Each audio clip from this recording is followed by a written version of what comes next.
جی محترم مفتی صاحب السلام علیکم ورحمۃ اللہ وبرکاتہ۔ ورحمۃ اللہ وبرکاتہ۔ آج کا سوال یہ ہے کہ موجودہ زمانے میں یہود و نصارہ کے ذبیحہ کا کھانا کسی مسلمان کے لیے حلال ہے یا نہیں، اس پر آپ روشنی ڈالیں۔ الحمدللہ وکفا وسلام علی عبادہ الذین اصطفیٰ، اما بعد۔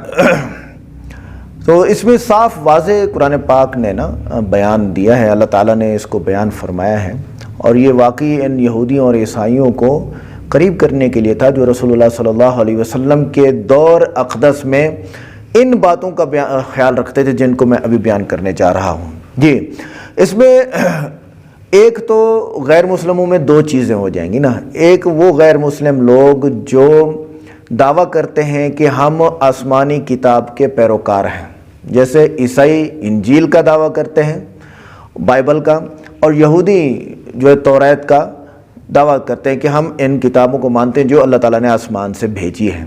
اس کے علاوہ زبور ہے، اور جو ہے وہ ایک اور کتاب ہے، چوتھی کتاب۔ تو ان کتابوں کے دعوے دار ہی نہیں ہیں، زبور کے دعوے دار نہیں ہیں۔ چوتھی کتاب تو ہمارا قرآن پاک ہوا نا۔ قرآن پاک کے بھی ہم دعوے دار ہیں کہ اللہ تعالیٰ کی طرف سے آسمان سے نبی علیہ الصلوۃ والسلام پر، حضرت محمد صلی اللہ علیہ وسلم پر نازل ہوئی ہے، لہٰذا ہم دعوے دار ہیں۔ عیسائی یہودی بھی دعوے دار ہیں، زبور کے دعوے دار ہی نہیں ہیں، تو لہٰذا زبور تو ایک طرف ہو گئی۔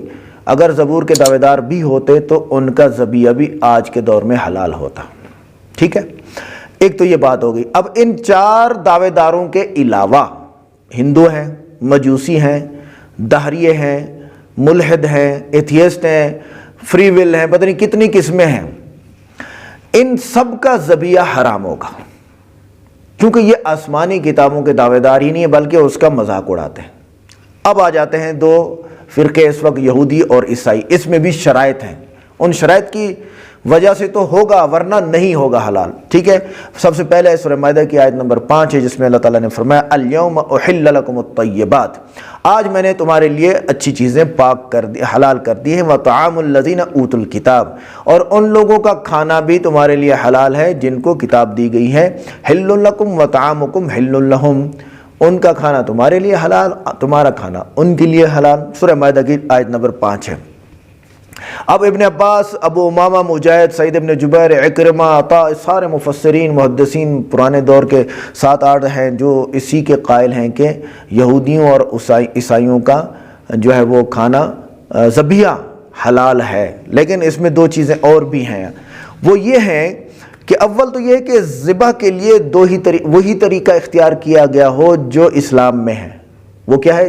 تیز دھاری دار چھری سے ذبح کرنا، تیز دھاری دار چھری سے ذبح کرنا، غیر مسلموں کی طرح کسی چیز کو ذبح نہ کرنا، جیسے ہندو بکرے کو کھڑا کر کے سر سے وہ کر دیتے، نہیں، سنت طریقے سے اس کو کیا جائے۔ اچھا، دوسرا یہ کہ اس پر واقعی اللہ کا نام لیا جائے۔ اب ایسے یہودی اور عیسائی موجود ہیں جو اللہ تعالیٰ کو جانتے ہی نہیں ہیں، ان کے دماغ میں گاڈ عیسیٰ علیہ السلام ہے، ان کے دماغ میں گاڈ موسیٰ علیہ السلام ہے، حضرت موسیٰ علیہ السلام ہے۔ تو وہ جب ان چیزوں کو جانتے ہی نہیں ہیں اور وہ گاڈ کا نام لے کے ذبح کرتے ہیں تو ان کے ذہن میں عیسیٰ علیہ السلام، موسیٰ علیہ السلام اصل خدا کو جانتے ہی نہیں ہیں، تو صاف ظاہر ہے ان کا ذبیحہ حلال نہیں ہوگا۔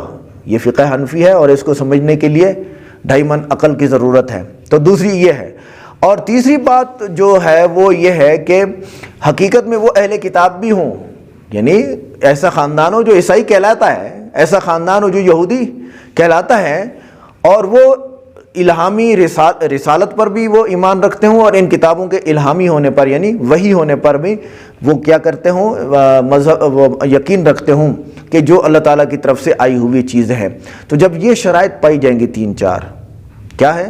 اللہ کو اللہ جانتے ہوں، حضرت موسیٰ علیہ السلام کو، حضرت عیسیٰ علیہ السلام کو نبی جانتے ہوں، اور اسی طریقے سے ذبح کریں جس کے طریقے سے اسلام اجازت دیتا ہے، اور ذبح کرتے وقت اللہ کا نام لیتے ہوں، چاہے جائے کہ وہ 3 خداؤں کے قائل ہوں، کوئی مسئلہ نہیں، چاہے جائے کہ وہ عزیر علیہ السلام کو اللہ تعالیٰ کا بیٹا کہتے ہوں یہودیوں کی طرح، کوئی بات نہیں، یہ ان کی دل جوئی ہے تاکہ وہ اسلام کے قریب ہو جائیں۔ اس تفصیلات پر غور کرنے سے 2 باتیں واضح ہو گئیں۔ ایک یہ کہ جو صحیح العقیدہ یہودی اور عیسائی ہیں ان کا ذبیحہ جب وہ اللہ کا نام لے کے صحیح طریقے سے ذبح کریں بالکل حلال ہے، آج بھی ہے۔ لیکن دوسرے رخ پہ جب ہم جاتے ہیں، اس وقت اکثر عیسائی اور یہودیوں کا اتنا نہیں کہہ سکتا میں، کیونکہ وہ بہت پکے مذہبی لوگ ہیں۔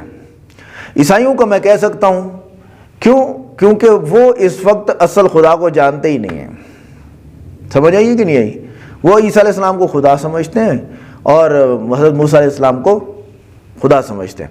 اچھا، اب اس وقت کے جو عیسائی اور یہودی ہیں، اس وقت ان کے ذبیحہ کو جو ہے وہ ان بنیادوں پر حرام کہنا ہی لازم ہوگا، جبکہ اصل خدا کو وہ جانتے نہیں، کتاب کو الہامی کتاب وہی نہیں سمجھتے، حضرت عیسیٰ علیہ السلام کو پیغمبر نہیں سمجھتے، خدا سمجھتے ہیں، اور موسیٰ علیہ السلام کو پیغمبر نہیں سمجھتے۔ اگر یہ شرائط مفقود ہے تو ان کا ذبیحہ آج بھی حرام ہے۔ وہ عیسائی اور یہودی نہ رہے نا سر، جب یہ شرائط پائی جائیں گی کہ وہ عیسائی اور یہودی ہیں، ایسے خاندان سے ہیں جو عیسائی کہلاتا ہے اور وہ دعویٰ کرتے ہیں ہم عیسائی ہیں اور عیسیٰ علیہ السلام کو پیغمبر بھی مانتے ہیں اور اصل اللہ کو بھی جانتے ہیں اور کتاب کو وہی سمجھتے ہیں، ان ساری چیزوں پر جب ایمان رکھتے ہیں، آج بھی اگر ایسے عیسائی اور یہودی موجود ہیں اور وہ ذبح کرتے ہیں اسلام کے مطابق، اور اسلام کے مطابق یعنی ذبح کرتے وقت اللہ کا نام لیتے ہیں، آج بھی ان کا ذبیحہ حلال ہے۔